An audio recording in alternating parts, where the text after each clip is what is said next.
नमस्कार दोस्तों, मेरा नाम है आदर्श और आप देख रहे हैं मेरा YouTube चैनल। तो स्वागत है आपके मेरे इस चैनल के अंदर। तो आज हम बात करने वाले हैं दो बाइकों के बारे में। एक्चुअली बात नहीं, आज हम कंपैरिजन करेंगे।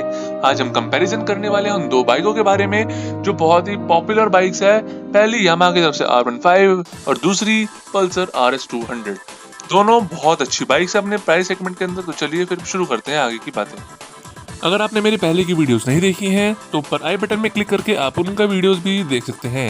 मेरे चैनल को लाइक सब्सक्राइब करना ना भूलें। साथ ही साथ इस वीडियो को एंड तक जरूर देखें, बहुत ही इन्फॉर्मेटिव होने वाली है ये वीडियो।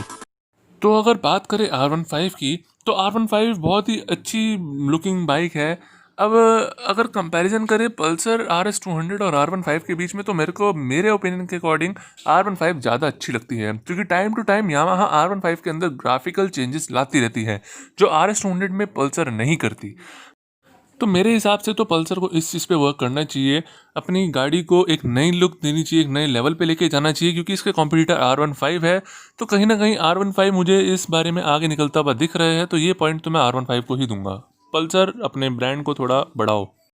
तो अब इसी के साथ बात कर लेते हैं इंजन की। अब R15 में हमें इंजन मिलता है 155 four stroke single cylinder FI cooled engine, और पल्सर RS200 के अंदर हमें मिलता है 199 सीसी का four stroke single cylinder FI cooled engine. तो देखा जाए तो हिसाब से तो दोनों में ही FI कूलिंग हमें मिल जाती है, सिंगल सिलेंडर दोनों ही है। बट फ़र्क इतना आ जाता है कि जो हमारी R15 है वो 155 सीसी की है और RS200 200 सीसी की है। अगर कोई बंदा पैसे इन्वेस्ट कर ही रहा है, वो बोलता है कि यार मतलब मैं 155 सीसी का क्यों लूँ, मैं लूँगा तो 200 सीसी का लूँगा, वो थोड़ी सी भारी बाइक पे आती है। अब पिकअप देखा जाए तो इसकी वजह से इंजन भारी है, तो पिकअप भी RS200 का ज़्यादा है R15 से। बट अगर हम देखा जाए तो टॉप स्पीड दोनों की इक्वली रहती है, टॉप स्पीड में ज़्यादा कोई फ़र्क नहीं है, दोनों सेम ही रहती हैं टॉप स्पीड। तो इंजन के मामले में तो मेरे को पल्सर की RS200 आगे निकलती हुई दिख रही है R15 से। तो मेरी तरफ से एक पॉइंट जाता है पल्सर RS200 को R15 के ऊपर। तो अब हम बात करते हैं सेफ्टी की। सेफ्टी में आपको दोनों ही बाइकों के अंदर आपको ABS देखने के लिए मिलता है, वो भी ड्यूल चैनल, जो दोनों बाइकों का प्लस पॉइंट है।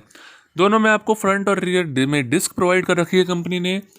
अब एक बात और, इस बाइक के अंदर आपको किसी भी बाइक में इन दोनों में से गियर की कमी फील नहीं होगी।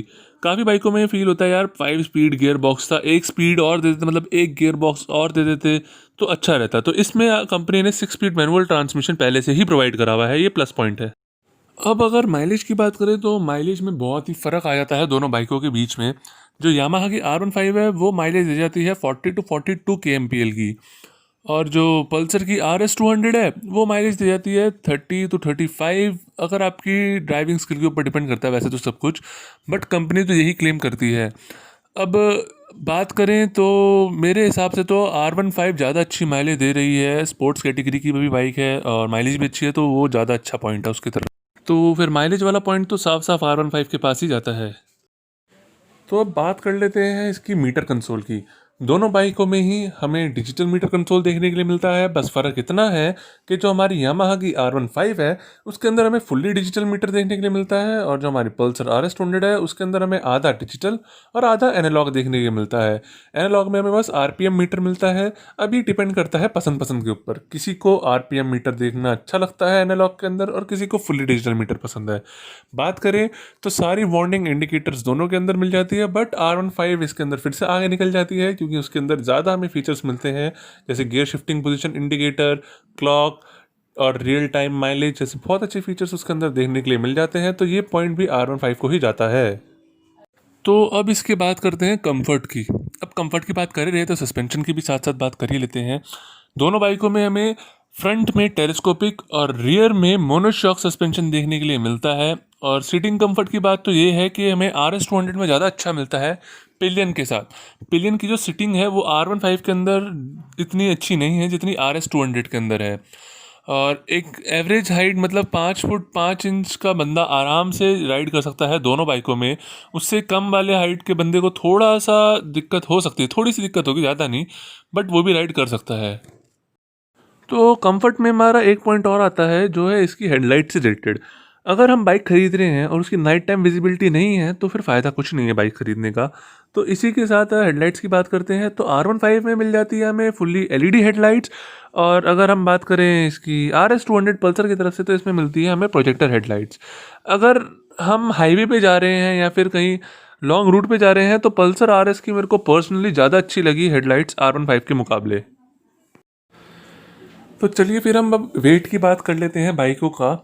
जो हमारी यामाहा की R15 आती है उसकी हमारी वेट अराउंड 145 kg का आसपास मिलता है।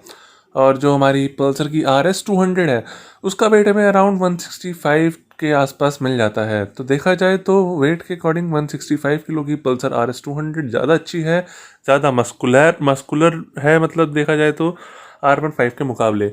और अगर हमें कहीं लॉन्ग रूट पे जाना है तो R15 में हमें बैक पेन भी होगा क्योंकि इतनी कंफर्टेबल पोजीशन नहीं मिलती हमें R15 के अंदर कंपैरेटिवली RS200 के। RS200 में हमारी लॉन्ग राइड्स बहुत इजीली होगी। आप कहीं पे भी अपने नज़दीकी शोरूम में जाकर टेस्ट राइड ले सकते हैं, उसकी आपको खुद डिफरेंस पता चल जाएगा RS200 और R15 के बीच में। अब अगर हम बात करें फ्यूल टैंक की तो फ्यूल टैंक हमें मिलता है यामाहा की R15 में हमें मिल जाता है अराउंड 11 लीटर्स का। और पल्सर RS200 के में मिल जाता है हमें 13 लीटर का, जो 2 लीटर ज़्यादा है। तो फ्यूल टैंक तो दोनों के ही अच्छे हैं, हमें कोई टेंशन लेने वाली बात नहीं है। अब अगर हम बात करें इसके डिज़ाइन और बिल्ड क्वालिटी की तो मेरे को पर्सनली यामाहा की R15 ज़्यादा अच्छी लगी। मतलब बिल्ड क्वालिटी के अंदर उसके अंदर जो पार्ट यूज़ करे गए हैं और जो उसके अंदर हमें डिजिटल मिलता है, मतलब सब कुछ, तो वो मेरे को ज़्यादा R15 का अच्छा लगा पल्सर RS200 के मुकाबले। तो अब फिर हम बात कर लेते हैं प्राइसिंग की। तो प्राइसिंग दोनों की ही 1.70 टू 75 लाख के आसपास जाती है ऑन रोड, और एक शोरूम दोनों की ही 1.45 से शुरू हो जाती है। आप इसको नज़दीकी शोरूम से अपने खरीद सकते हैं जोन सी बाइक आपको पसंद आती है। और जो मैंने आपको प्राइस बताया ये एक्स शोरूम प्राइस और ऑन रोड प्राइस आपके स्टेट और सिटीज़ के अकॉर्डिंग बदल सकता है, मतलब डाइफर कर सकता है। अब अगर प्राइस का टॉपिक हमने उठाया ही है तो अब बात कर लेते हैं वैल्यू फॉर मनी कौन सी बाइक है। अब देखो यार, अगर आपको पहली बात तो आपकी पर्सनल चॉइस है। अगर आपको मेरा ओपिनियन जानना है तो मेरे ओपिनियन के अकॉर्डिंग तो R15 और पल्सर RS200 दोनों ही वैल्यू फॉर मनी है, ट्रू वैल्यू फॉर मनी है। कैसे कि अगर R15 को देखा जाए तो 155 सीसी के अंदर बेस्ट बाइक है, फीचर्स RS से ज़्यादा अच्छे हैं, बिल्ड क्वालिटी RS से ज़्यादा अच्छी है। और अगर हम RS200 की बात करें तो उसमें हमें ज़्यादा अच्छा इंजन मिलता है, ज़्यादा अच्छा कंफर्ट मिलता है और ज़्यादा अच्छी नाइट टाइम विजिबिलिटी प्रोवाइड कर देती है कंपनी। तो दोनों बाइक अपने सेगमेंट के अंदर अच्छी है। मेरे अकॉर्डिंग आप कोई भी बाइक ऐसी नहीं है कि हाँ भाई इससे किसी से कम है। तो ट्रू वैल्यू फॉर मनी है दोनों बाइकें। आपके अकॉर्डिंग आप देख सकते हैं आपको कौन सी बाइक पसंद है।